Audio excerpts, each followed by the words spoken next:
Graça e paz, eu sou a pastora Dircileia, Igreja Metodista em Vila Paulistana, e mais uma quinta-feira a gente está junto na presença do Senhor, nesse estudo bíblico Pequeno Discipulado, para a gente falar um pouquinho sobre a novela Gênesis, o que a gente tem visto nessa semana que nos ajuda, que nos ensina o que o Senhor quer para nós. Muito bem. A gente não pode esquecer que a gente está observando que Deus viu em Abrão algo diferente de tudo que ele tinha visto na época, de todas as pessoas da época. Existia fidelidade. Em Gênesis desta semana, e nessa semana que já passou até hoje, a gente vai perceber que Abrão está caminhando para a terra que Deus disse que seria dele, certo? Sarai ainda está muito angustiada por não ser fértil. Ela acredita na promessa. Deus falou com Abrão, ela acredita, mas ela tem certeza que ela não vai ser o motivo da bênção, que não virá dela a bênção, porque existe algo muito real. Ela é estéril. Existe um problema, uma dificuldade. Todos sabiam que ter filhos era uma benção. Era status social, futuro da família. Para Sarai, tudo isso é um tormento, porque ela é estéril. E essa esterilidade dela era uma maldição. Então, tudo isso vai mostrando e vai considerando que ela é uma mulher inferior às outras, né? Prejudicava o futuro da família. Então ela era algo ruim, de certa forma, para todos naquela região, naquela época. Mas a gente percebe que Deus ama e Ele vai mudar essa situação de vergonha da Sarai. Glória a Deus. Deus sempre tem um olhar para aquele que é humilhado. Já percebeu isso? É só observar os textos bíblicos do Antigo e do Novo Testamento. Ele sempre vai ter um olhar para aquele que é humilhado. E Deus, então, não vai abandonar a Sarai. Abraão, ele vai sofrer um preconceito, sim. A gente está vendo isso, sim. Porque parece que ele não prioriza a descendência. Ele não quer uma descendência. Ele se acomodou com o fato de que Sarai não pode ser mãe. E aí muita gente vê ele como um fraco, sem visão do futuro, insensato, egoísta e até culpado por, de certa forma, desonrar a sua família e desonrar o clã do seu pai. Ele foi contra tudo e contra todos por amor de Sarai. Ele ama. E essa atitude de sacrifício, de viver ao lado de alguém que, infelizmente, não dá aquilo que é o esperado, mostra que ele tem uma atitude de sacrifício. Olha, já começa o primeiro sacrifício dele. É uma atitude de sacrifício e consideração pela mulher que ele ama, pela sua esposa, que ele chama cada vez mais vai mostrando que Deus continua olhando para ele. Essa fidelidade, este tratar diferente, ele continua provando que ele é um homem especial. Apesar de toda essa dificuldade, toda essa vergonha, vamos dizer assim, ele ama a Sarai e ele não vai deixá-la porque ele tem carinho e amor por ela. E aí, toda vez que ele vai mostrando isso, Deus vai olhando para ele, ele vai chamando a atenção de Deus e Deus vai olhando para ele.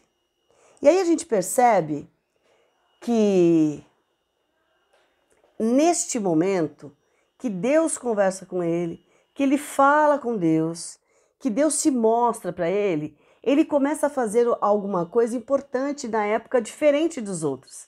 Ele começa a sacrificar, a fazer sacrifícios e ofertas a Deus. Ele vai sacrificar cordeiros, ele mata os cordeirinhos para falar com Deus, para agradecer a Deus. Ele faz os altares. E é interessante que todo mundo critica, nós estamos passando fome, e ele vai entregar, ele vai matar, vai um a menos para a gente comer. E é interessante a gente perceber que ele não desiste. Os outros falam, ele continua falando com Deus, ele continua fazendo o sacrifício, ele continua acreditando na promessa que Deus fez para ele. E aí é interessante que Abraão faz então essa longa jornada. Ele sai lá de Ur, passa por uma outra terra que o pai dele fica, né? Terá fica ali, e eles acabam batizando esta cidade de Harã, que é o nome do filho, e ele vai embora de novo. Ele deixa o pai ali, ele está indo embora, porque Deus falou que tinha algo para ele. Ele continua na sua jornada. E ele vai fazer essa jornada, e esse espaço, essa distância, tem mais de 2.000 quilômetros de distância. E é uma jornada longa, difícil. Ele continua andando, continua andando, continua andando. E muitos teriam desistido. Ah, Deus, para. Com ele mesmo na caminhada ali, na caravana. Ai, para que andar tanto? Ai, a gente já está cansado. Vamos parar por aqui mesmo. E é interessante que ele continua. Paramos, descansamos sim, mas vamos continuar. Aí tem um problema nessa terra que Deus já mostrou para ele que seria a terra dele. Ele vai para Egito. E aí aparece o Egito na história. Os egípcios estão lá na África, o Egito está na África, um lugar desértico, um lugar que tem alguns recursos hídricos e as terras férteis por conta do rio Nilo. Se você conhece um pouquinho da história, você vai lembrar disso. E também porque eles conseguem fazer uma grande civilização. Eles têm uma força política muito grande na Mesopotâmia, eles têm um comércio riquíssimo, eles têm uma sociedade religiosa muito rígida. Faraó é Deus, é um Deus, é o próprio Deus Horus na terra, né? Ele é chefe político de tudo, de todas as coisas. E aí tem os sacerdotes, tem os nobres, tem os escribas, os soldados que obedecem ao faraó, e tem também a produção agrícola, onde eles fazem bastante comércio um com os outros e com outros povos. E aí a gente percebe que essa civilização começa a existir, e pela primeira vez, eu falei isso para o meu pai, a gente estava conversando, pela primeira vez a gente começa a ver que mostra a população egípcia negra, porque a gente vê que em muitos outros filmes, Faraó é branco, né? E lá, se eu estou falando de África, eu estou falando de um lugar onde vivem pessoas negras, né? E é interessante a gente ver esse detalhe. E aí a gente sabe então que o Egito vai ter uma importância muito grande para nós hoje, pelos seus conhecimentos diversos. Então é na medicina, é na astrologia, não por causa dos astros especificamente só, mas porque eles conseguem, através dos astros, a plantação, a colheita, uma série de questões aí importantes. A astronomia, né? Também observar os astros, a matemática, a construção das pirâmides e as suas construções de uma forma especial. Mas vamos deixar os egípcios aí de ladinho, porque isso daí vai ser assunto para a próxima semana, que a gente vai falar um pouquinho sobre isso. Continuando então nesse cenário que a gente está vendo na novela, no meio de tudo isso, tá dando para entender? Quem aparece? Ou melhor, no meio de tudo isso, e qual é o cenário que a gente está vendo? A frustração de não ter filhos, está demorando para chegar. O Egito é diferente, tem vários perigos, tem povos que podem estar, porque nessa época era uma época comum, como eu já tinha explicado na vez passada, quando eu falei das civilizações. Tem um lugar, está vazio, eu vou tentar tomar posse. De que forma? Lutando, matando, tirando todo mundo para eu poder ficar no lugar. Então, existia muito disso, né? Tem muitas incertezas e tem a pergunta no coraçãozinho e na mente de alguns. Quem é esse Deus que fala com Abraão? Quem é? Quem é? E aí, interessante que no meio de tudo isso, então, quem está lá? O inimigo. O diabo, Satanás, Lúcifer. Ele está lá no meio, ele enganou todo mundo e está lá no meio. E é interessante, olha que coisa incrível que eu percebi esses dias e o Senhor está mostrando para nós. Ele não sabe de um monte de coisa que está acontecendo. Mas, como ele está lá no meio de todo mundo, eles acabam falando. Ah, você viu que Deus falou com Abraão? Você viu que Deus falou isso para Abraão e Abraão vai fazer isso porque Deus falou com ele? Ele fica bravo, ele fica todo nervoso. E sabendo do que Deus fez e que os caras estão acreditando em Deus, ele começa a vir com mais pressão, com mais pressão, com mais pressão. E ele começa a instigar um contra o outro, ele começa a provocar medo, ele vai começar a causar ilusões nas mulheres, principalmente, a gente viu isso, e mais incertezas. E aí, então, no meio de todas essas dificuldades, que já são naturais, que já estão acontecendo, como a gente falou, as frustrações e aquela questão toda de o que nós estamos fazendo aqui, no meio de tudo isso, ele está lá para continuar confundindo. E é isso que ele faz: matar, roubar e destruir e te confundir. E aí é um lembrete para nós que às vezes a gente abre a nossa boca para contar alguma coisa que o Senhor falou para nós. Isso é muito perigoso, espiritualmente falando. Por quê? Porque ainda não aconteceu a bênção do Senhor. O Senhor prometeu para você, ele falou com você em sonho. E o diabo não sabe o que vai entre você e Deus. Só se você abrir sua boca e falar. Olha que interessante. E é interessante também que às vezes o Senhor fala com você, você abre sua boca e fala, e ainda não recebeu. O que acontece? Ciúme, inveja, começa a surgir coisas que parece que vão deixando essa bênção que o Senhor prometeu para você mais demorada. Demora a chegar, fica mais longe um pouco. E aí a gente vai percebendo que, por demorar um pouquinho mais, às vezes a gente desiste, a gente fala assim, Deus não quer isso não. Não vai acontecer comigo. Eu acho que Deus é mais para frente, acho que não é agora. E aí a gente não pode esquecer porque a gente abriu a nossa boca, a gente falou, a gente expôs o que estava acontecendo. E desculpa, meu irmão, minha irmã, eu sei que às vezes a gente conta na igreja, glória a Deus, o Senhor tem misericórdia, o Senhor nos abençoa, mas às vezes a gente está contando para outras pessoas que não conhecem a palavra do Senhor. E a inveja, o ciúme, por que com ele? Por que ele vai ter? E aí começam então as palavras contrárias que podem tentar tirar a nossa bênção. Presta atenção nisso.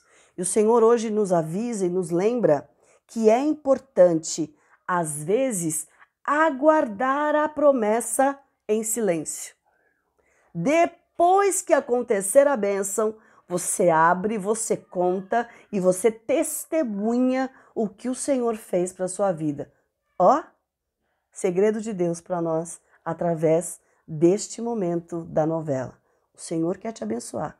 Espera, guarda e quando acontecer, quando o Senhor te der e for confirmado na sua vida, abre tua boca e fala. Porque aí, já é sua a bênção, em nome de Jesus. E aí então, a gente, ouvindo tudo isso, a gente também vai pensar em outra coisa desta semana, que essa semana nos ensina. E é um convite para nós hoje. Neste tempo que nós estamos passando, pode parecer impossível, pode parecer que tá difícil, e tá difícil. Parece que nunca nós vamos sair dessa situação, parece que tudo tá piorando a cada manhã. Olha a Sarai aí, eu sou estéril, eu nunca vou poder abençoar o meu marido. Aquilo que é impossível para nós, a gente não pode esquecer o convite de hoje. Deus ama você. Deus te viu no meio da multidão. Ele tem promessa para a sua vida. Ele é Deus que pode tirar a esterilidade e dar fertilidade em qualquer idade e em qualquer situação. Ou seja, vai passar sim. A bênção é tua? Sim. Creia. Deus faz o impossível no meio de qualquer circunstância e qualquer situação. A Sarai vai ter um momento, e a gente vai ver isso, e a gente sabe da história, que ela vai desanimar, que ela vai entregar a outra pessoa para poder abençoar a vida de Abrão. Mas não é isso, a promessa foi para ela. E hoje o Senhor nos chama. Tá difícil? Tá impossível? Creia, Deus te ama, Deus te chamou pelo nome. Portanto, pode ter vindo morte, pode ter vindo doença, pode ter vindo qualquer circunstância. A promessa é para você e o Senhor vai te abençoar. Glória a Deus! Por isso, tem que acreditar como Abrão e continuar firme, falando com Deus, orando a Deus, fazendo o seu altar, o seu quarto de guerra, para que o Senhor continue te abençoando. E o mais importante, fazer como Abrão, obedecer. O Senhor mandou ir, eu vou. O Senhor mandou parar, eu vou parar. O Senhor mandou abrir, eu vou abrir. O Senhor mandou fechar, eu fecho. Obedecer, mesmo que as palavras sejam contrárias. Não, mas que isso? Tá demais. Nossa, você vai fazer de novo? Vou. Deus mandou. Ir até o fim. Não se esquece. Jesus também passou por dificuldades. E para muita gente ele fracassou, porque ele morreu. Mas a gente não pode esquecer que como Deus é o Deus do impossível, Jesus foi honrado, Jesus ressuscitou e tem nova vida para mim e para você. Olha a promessa aí?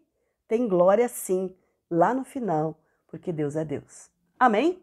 Senhor, muito obrigado por este momento, continua cuidando dos nossos corações, fortalecendo a nossa fé e que estes momentos nos façam entender que o Senhor é conosco. O Senhor é Deus do impossível. Se o Senhor prometeu, o Senhor cumpre e é fiel até o fim. Que a gente não desista.